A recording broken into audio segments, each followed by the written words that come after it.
Yo, what's up everyone? Back with another video, man. The football wars. Now, this sounds like my type of war, but I don't know what to expect. I feel like I've heard of the football wars. I'm pretty sure it's a South American war, but that's about as far as my knowledge goes. But yeah, let's just get into it. It's only a short video, and I'm probably not going to have much to add, because I don't know shit about it, so I don't really know what to expect this video. Let's go. Quick, you have 2 seconds to name these two countries. Honduras You're and wrong, unless you got it El right. Salvador? Then good job. They are, of course, Honduras and El Salvador. One thing these two countries haven't... I haven't watched this video. I swear to God, I haven't watched this video. The only reason I knew that Quick, you have... was because straight away I knew that was Brazil and that was Mexico. So it's just, yeah.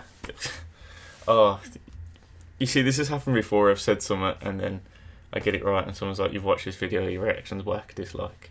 So please don't do that. I genuinely haven't watched this video. I only know because that's Cuba and yeah. 2 seconds to name these two countries.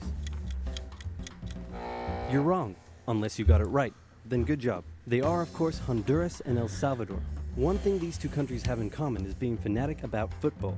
Or if you're a freedom-loving patriot, soccer. But do they love it so much they would go to war over it? You bet they would, and that is no bueno.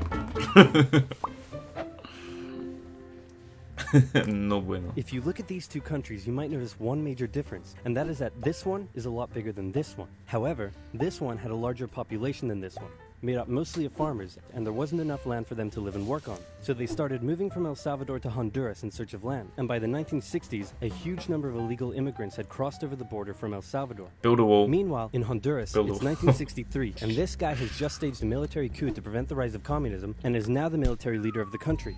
He immediately began harassing the peasants' unions and other left-wing groups, but he's a little insecure about the legitimacy of his leadership.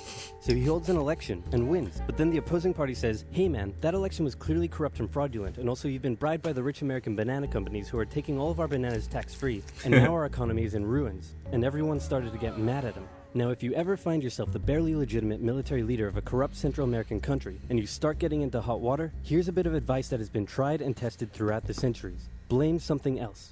So he blamed the Salvadoran immigrants for stealing all the land and all the jobs and ruining Honduras. The immigrants found themselves under attack by the hostile locals. Egged on by the rich American banana companies who wanted all the bananas to themselves, the Honduran government began evicting Salvadoran immigrants. You know what? This is already America's fault.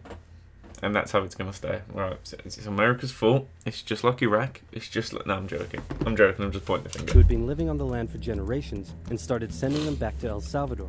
The Salvadoran elite were furious and protested, citing moral reasons, but in reality, they were just getting a little too crowded. The tensions were about as high as they could be, but then... Ronaldo! It's the 1970 World Cup qualifiers, and both countries finished top of their qualifying table. Who did they have? Honduras, Costa Rica, El Salvador. Was Dutch, Guinea still a country? Let's just say they were. Damn, why I gotta do all the work here? You look it up if you want to know. So please don't forget to like and subscribe. That's brilliant. So it was now time for them to play against each other in a series of matches. The first match took place in Honduras. The night before the game, Hondurans gathered outside the Salvadoran team's hotel, making noise and taunting them. The next day, Honduras defeated the exhausted Salvadorans with a late 90th minute goal. After the match, a young Salvadoran fan, unable to bear her country's defeat, shot herself. Disturbingly, the Salvadoran government glorified the incident and made her into a national hero. And at the next game, fans brought pictures of her to the stadium. Emotions were running high as the next match took place in El Salvador, and this time the tables were turned. The Hondurans had to endure a sleepless night in their hotel, and the next day, before the match started, instead of the Honduran flag, the Salvadorans raised a dirty rag. So great job at reducing tensions. El Salvador won decisively over the exhausted Hondurans. While spectators battled in the stands, Team Honduras fled home in a bulletproof bus with rocks being thrown, and the Honduran coach reportedly told his players that they were lucky they lost. In response to the defeat, Hondurans began terrorizing the Salvadoran settlers even more, in some cases reportedly throwing them off their land and burning down their homes, and the immigrants began fleeing back to El Salvador. The final game in Mexico would decide who went to the World Cup. It was close, but El Salvador came out victorious, knocking Honduras out of the tournament. The atmosphere is riotous, literally, and back in Honduras, attacks on the Salvadoran immigrants further increased. This was too much for... This is crazy. You know what's funny though? Like, you probably won't have much of experience of this because you haven't got to listen to fucking old English geezers talk all the time. This is how some fans make going to the match sound.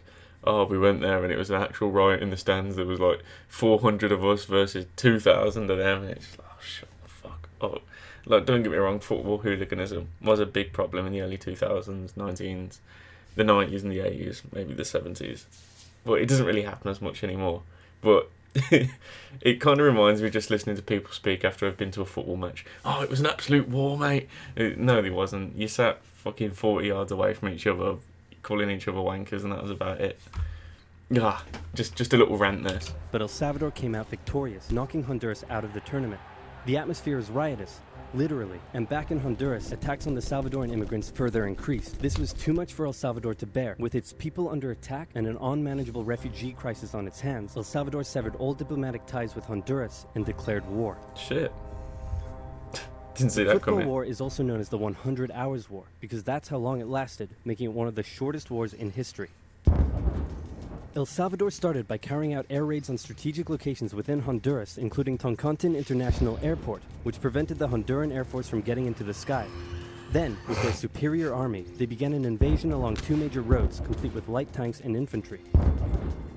Their advance was rapid, and they were quickly approaching the Honduran Wow, capital. look at that, the Salvadorian blitzkrieg.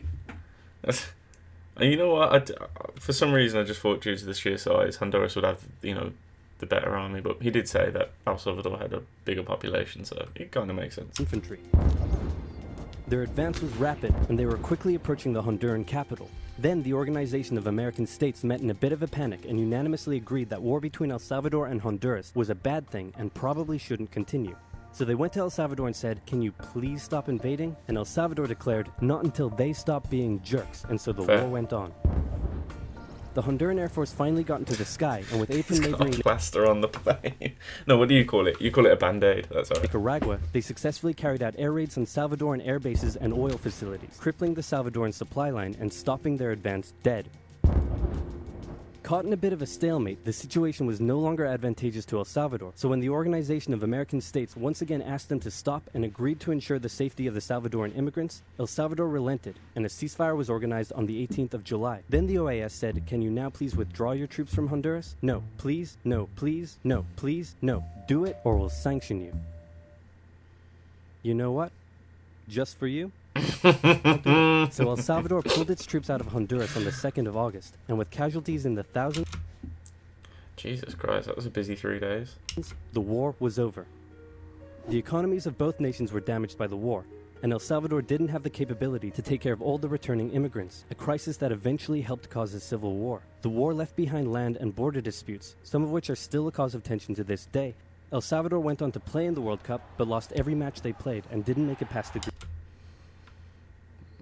Oh, I forgot the Soviet Union had the red team. Hey, we lost to Belgium the other day. It's alright, man.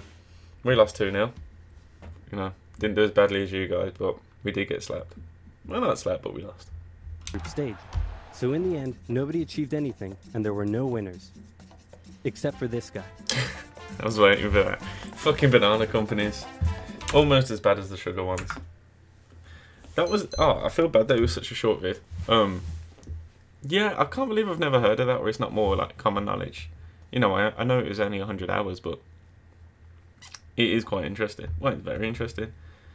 I was so paranoid at the start of the video that I thought, oh, you guys are defo not going to believe that I know the answers to them questions, and you're probably just going to go ahead and dislike because you think it's not a genuine reaction. Because it's happened, like, more than 3 or 4 times. But yeah, I know it was only short, man, but you guys requested it and I enjoyed it. Like, comment, subscribe. Defo leave, a comment. Always like to talk to you guys in the comments, so it's cool. But yeah, man, peace out, take it easy. Drop the comments in, you know how it is.